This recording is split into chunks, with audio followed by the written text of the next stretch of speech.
Երբ մենք մեղադրում ենք իրենց, որ պատերազմ եք հրահրել եւ ավելի քան 5000 զոհ ենք տվել, ինչ են մեզ ասում։ Խի եք թիվ ավելացնում։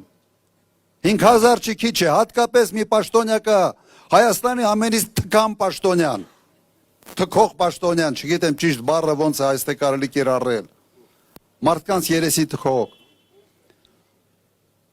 Հիմա հարցադրումը հետևյալն է։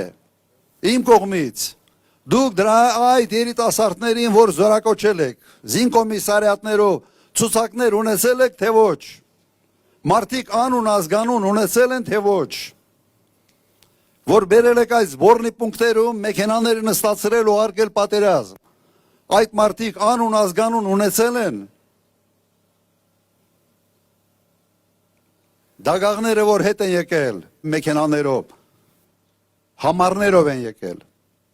Համարներով, հիմա ասում ենք, հրապարակեք, հարգեք այդ մարդկանց հերոսությունը,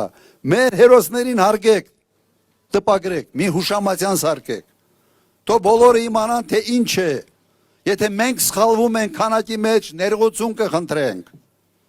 հարցը դրա մեջ չի, ժողովուրդ, որը չի հարգում իր հերոսներին, չի պատվում իր հերոսներին, հերոսներ երբեք չի ունենում, սա պարզ ճշմարտություն է։